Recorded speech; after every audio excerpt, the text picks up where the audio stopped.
All right, today we're going to unpack a really powerful idea called the thinking ladder. It's a framework that comes from this book discussing the levels of thinking in the AI era. And honestly, it's a game changer.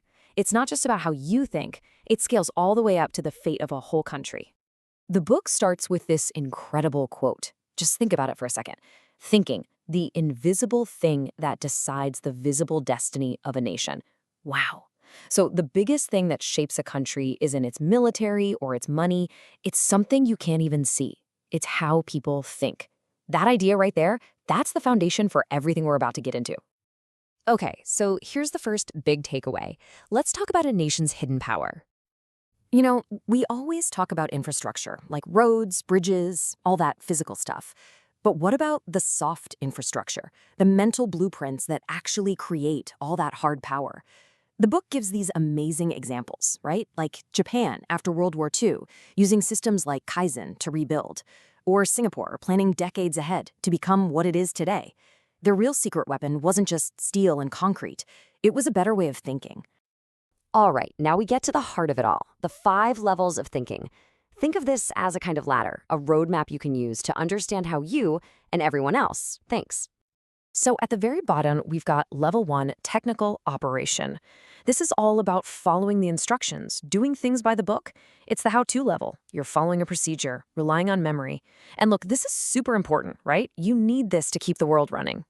Okay, one step up the ladder, we hit level 2, specialized expertise. Now this is your professional, your doctor, your engineer. They're not just following a manual anymore. They're analyzing tricky situations and using their deep knowledge to find solutions. But, and this is key, it's usually within their own little world, their own specialty. Now, level 3 is a huge leap. This is systems thinking. It's like zooming out from being a single worker on an assembly line to being the person who designed the entire factory. You're not just in the system anymore. You're designing it. You see how all the pieces fit together. Then we have level 4, strategic thinking. This is where you find the leaders. They're not focused on the how anymore. They're asking what and why. What game should we even be playing? They set the big goals, they look into the future, and they basically hand the problem down to the level 3 systems thinkers to build a solution for. And finally, at the very peak, level 5, methodological thinking. Whoa, this is the rarest of all. This isn't about playing the game well. It's about inventing a completely new game. A level 5 thinker creates the actual frameworks and concepts that change how everyone else thinks. In fact, the person who came up with this whole thinking ladder, that's level 5 thinking right there. So here's a quick summary to pull it all together. You can see that clear progression, right? The operator follows, the specialist analyzes, the architect designs, the strategist directs, and the creator invents. It's a perfect ladder, each step building on the one before it. So here's a question for you. Be honest. In your day-to-day life, your job, your studies, where are you operating most of the time? Just knowing where you are on this ladder is the first, most important step if you want to start climbing. Which leads to the big question, right? If this amazing ladder is just sitting there, why isn't everyone climbing it? Well, the book argues it's because we're often trapped in what you could call an invisible monkey cage. And to explain this idea, there's this famous old parable that really hits home. It's the story of the 5 monkeys, and it's a perfect metaphor for how we get stuck without even knowing why. So imagine this. You've got 5 monkeys in a cage with a ladder leading to some bananas.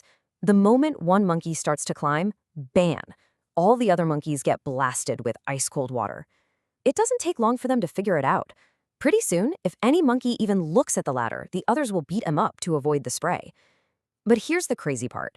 They start swapping out the original monkeys. A new monkey comes in, sees the bananas, tries to climb, and gets attacked by the others. He has no idea why. Eventually, all 5 of the original monkeys are gone. You have a whole new group who have never ever been sprayed with water.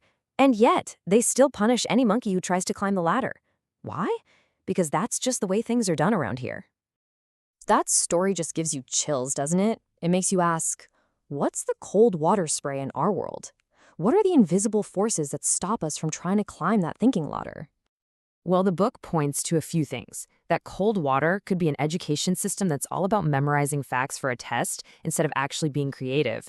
It could be that cultural fear of sticking out, of being the person who challenges how things are done. Or maybe it's a national mindset, a story we tell ourselves that says, oh, we're too small to think big. Let's just follow what others do. These are the invisible barriers that keep us down, that punish anyone who dares to be different. And there's a name for this. The book calls it colonized thinking.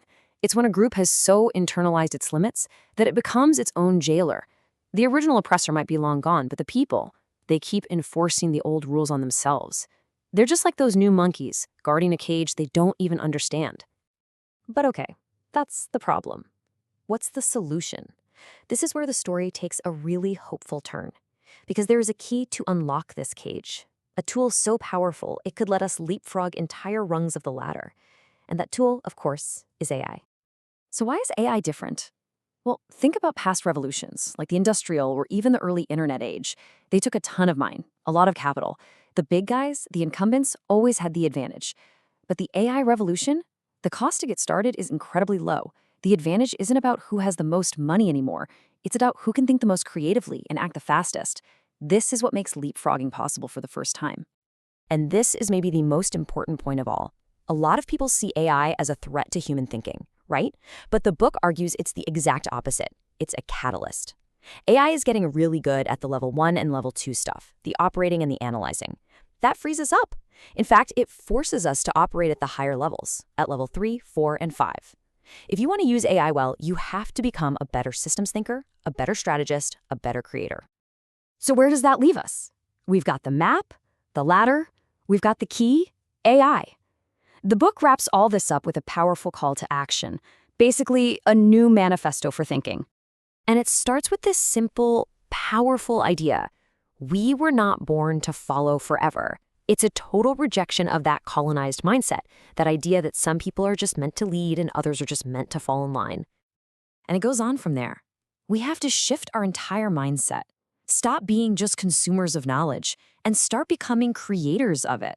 It's about moving from simply imitating what others have done to forging our own new paths. And that's really what it all comes down to.